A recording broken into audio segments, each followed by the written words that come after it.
Assalamualaikum warahmatullahi wabarakatuh.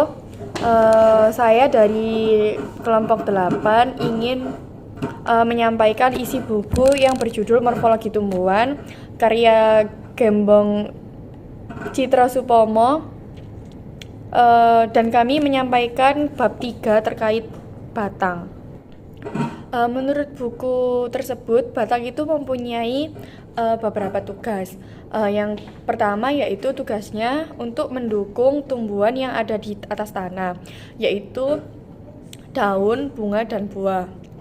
Lalu yang kedua, dengan percabangannya itu batang dapat bertugas untuk memperluas bidang asimilasi dan menempatkan bagian-bagian tumbuhan di dalam ruang sedemikian rupa hingga dari segi kepentingan tumbuhan bagian-bagian tadi itu terdapat pada posisi yang paling menguntungkan. Lalu selanjutnya yaitu sifat-sifat batang. Sifat batang yang pertama yaitu batang umumnya berbentuk panjang bulat seperti silinder atau dapat pula mempunyai bentuk lain. Namun batang selalu bersifat aktinomorf, yang artinya dapat dengan sejumlah bidang dibagi menjadi dua bagian yang setangkup.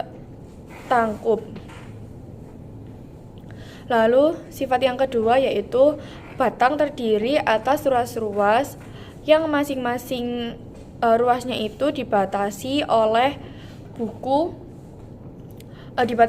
buku-buku, dan pada buku-buku itu terdapat daun.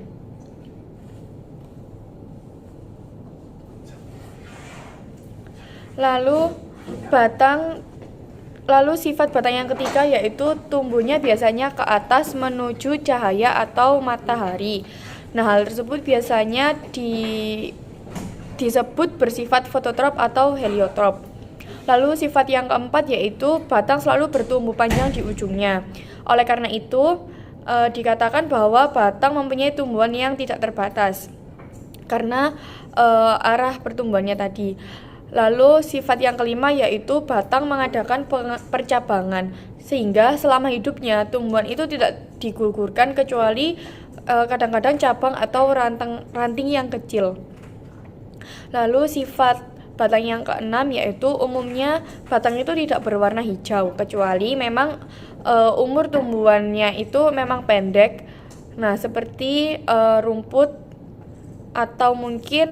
Jadi pada subbab ketiga itu ada bentuk batang di mana tumbuhan biji atau yang dikotil pada umumnya mempunyai batang yang di bagian bawahnya lebih besar dan ke ujung semakin mengecil. Jadi batangnya dapat dipandang sebagai suatu kerucut atau limas yang amat memanjang yang dapat mempunyai percabangan ataupun tidak. Sedangkan pada tumbuhan biji tunggal atau monokotil yaitu sebaliknya, mempunyai batang yang dari pangkal sampai ke ujung boleh dikata tak ada perbedaan besarnya, yaitu hanya pada beberapa golongan saja yang pangkalnya tampak membesar tetapi selanjutnya ke atas tetap sama, seperti terlihat bermacam-macam palma. Jika kita bicara tentang bentuk batang, biasanya yang dimaksud itu ialah bentuk batang pada penampang melintangnya, dan dilihat dari sudut bentuk penampang melintangnya ini dapat dibedakan bermacam-macam bentuk batang, yaitu yang pertama bentuk batang bulat, misalnya pada bambu dan tumbuhan kelapa. Yang kedua ada persegi atau angularis. Dalam hal ini terdapat beberapa kemungkinan, yaitu bangun segitiga atau triangularis misalnya pada batang teki, dan segi empat quadrangularis misalnya pada batang markisa, dan iler. Yang selanjutnya bentuk pipih, dan biasanya ini melebar menyerupai daun dan mengambil alih tugas daun pula.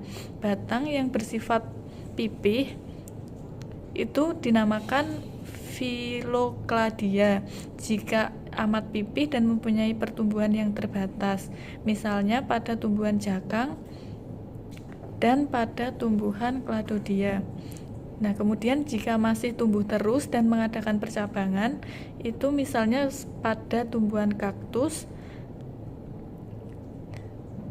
Nah, kemudian dilihat pada permukaannya, batang tumbuh-tumbuhan ini juga memperlihatkan sifat yang bermacam-macam sifat. Yang dapat kita bedakan permukaan batang yang pertama yaitu permukaannya yang licin. Nah, misalnya itu pada batang jagung atau ziamais. Yang kedua berusuk atau costatus.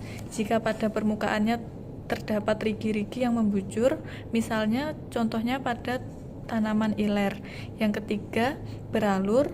Jika membujur batang terdapat alur-alur yang jelas, misalnya pada Careus peruvianus. Dan yang keempat ada bersayap atau biasa disebut alatus.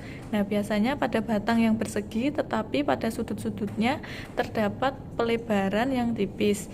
Misalnya contohnya pada ubi dan markisa. Nah, selain itu, permukaan batang dapat dibedakan contohnya yang berambut atau pilosus. Seperti misalnya pada tembakau. Dan kemudian ada yang berduri, misalnya pada mawar, di mana pada yang berduri ini memperlihatkan bekas-bekas dana. Misalnya pada pepaya dan kelapa. Yang selanjutnya itu ada memperlihatkan bekas-bekas daun penumpu.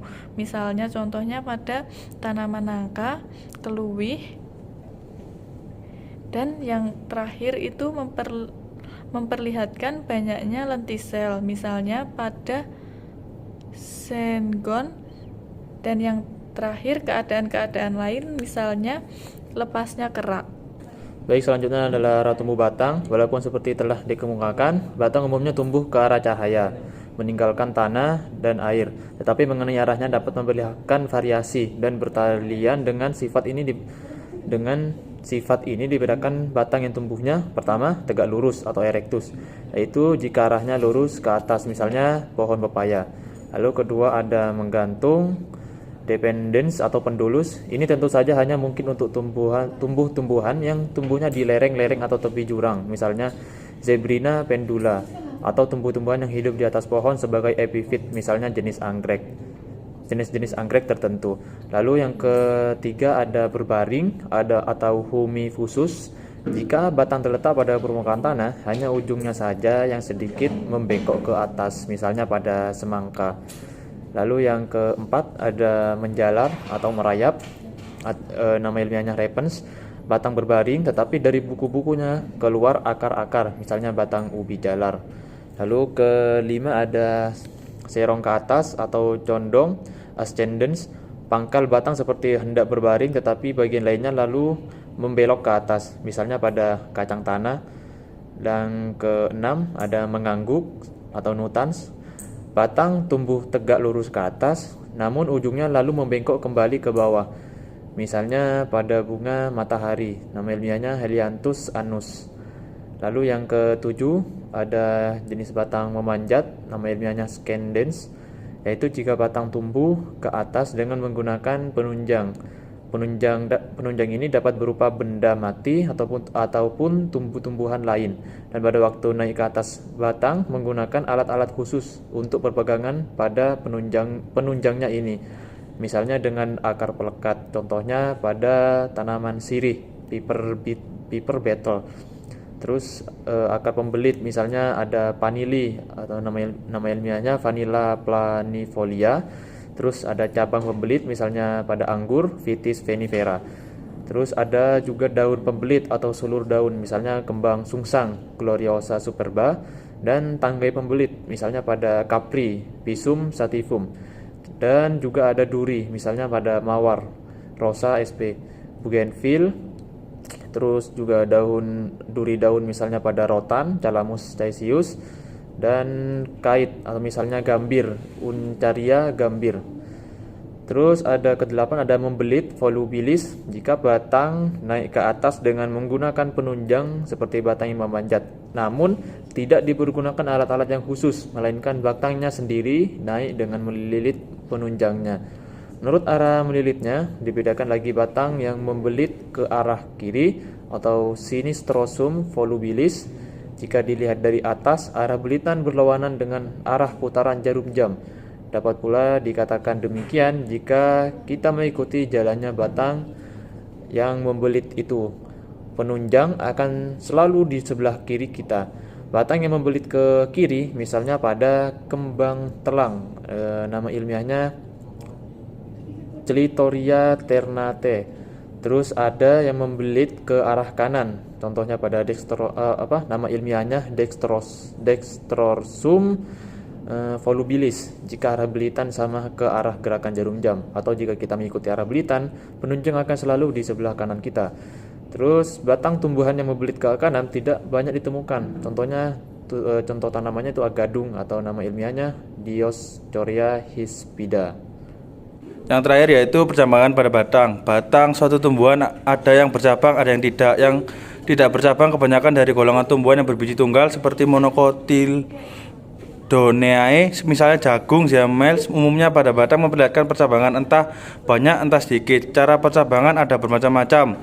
Biasanya dibedakan 3 macam cara, yaitu yang pertama cara percabangan monopodial, yaitu jika batang pokok selalu tampak jelas karena lebih besar dan lebih panjang, dalam kurung lebih cepat pertumbuhannya daripada cabang, misalnya pohon cemara atau Casuarina equisetifolia. Yang kedua ada percabangan simpodial. Batang pokok sukar ditentukan atau sulit untuk ditentukan batang pokoknya. Dalam perkembangan selanjutnya mungkin karena pertumbuhan antar akar dan kecepatan pertumbuhannya dibandingkan dengan cabangnya, misalnya pada sawo manila atau Acras zapota. Percabangan menggarpu atau dikotom, yaitu cara percabangan yang batang setiap kali menjadi 2 cabang yang sama besarnya, misalnya pada paku andam atau Glycenia linearis clarke. Cabang yang besar biasanya langsung keluar dari batang pokok lazimnya atau disebut dahan. Sedangkan cabang-cabang yang kecil dinamakan ranting. Cabang pada suatu tumbuhan dapat bermacam-macam sifatnya. Oleh sebab itu, cabang dapat dibedakan seperti yang pertama ada geragi, yaitu cabang kecil panjang yang tumbuh merayap dan dari buku-bukunya ke atas keluar tunas baru dan bawah tumbuh akar-akar. Tunas pada buku-buku ini beserta akar-akarnya masing-masing dapat terpisah merupakan suatu tumbuhan baru. Cabang yang dengan demikian dibedakan lagi dalam 2 macam, yaitu yang pertama merayap di atas tanah, misalnya daun kaki kuda dan arbei. Yang kedua merayap di dalam kaki tanah, misalnya teki atau Cyperus rotundus L. Yang kedua ada wiwilan atau tunas air, yaitu cabang yang biasanya tumbuh cepat dengan ruas-ruas yang panjang dan seringkali berasal dari kuncup yang tidur atau kuncup-kuncup liar, yaitu contohnya terdapat pada kopi dan pohon-pohon coklat. Yang ketiga ada sirung panjang, yaitu cabang-cabang yang biasanya merupakan pendukung daun-daun dan mempunyai ruas-ruas yang cukup panjang.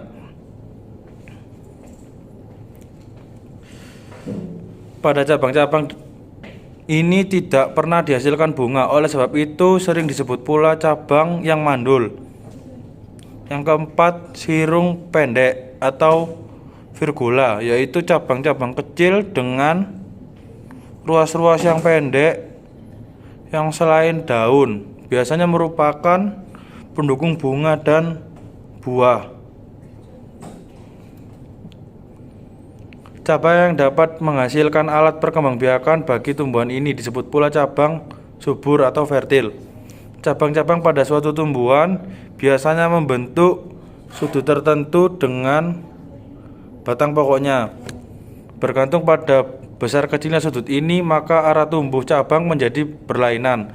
Umumnya orang membedakan arah tumbuh cabang seperti yang pertama ada tegak atau fastigiatus, yaitu jika sudut antara batang dan cabang amat kecil sehingga arah tumbuh cabang hanya pada pangkalnya sedikit sorong ke atas, tetapi selanjutnya hampir sejajar dengan batang pokoknya, misalnya pada wiwilan pada kopi. Yang kedua, condong ke atas atau patens. Jika cabang dengan batang pokok membentuk sudut kurang lebih 45 derajat, misalnya pada pohon cemara atau Casuarina equisiteviola. Yang ketiga ada mendatar. Jika cabang dengan batang pokok membentuk sudut sebesar kurang lebih 90 derajat, misalnya pada pohon randu. Yang keempat bergantung pada cabang-cabang yang tumbuhnya ke bawah, misalnya cabang-cabang tertentu pada salix. Yang kelima bergantung pada pendulus, yaitu cabang yang tumbuhnya ke bawah, misalnya cabang tertentu pada salix. Terima kasih, sekian dari kelompok kami.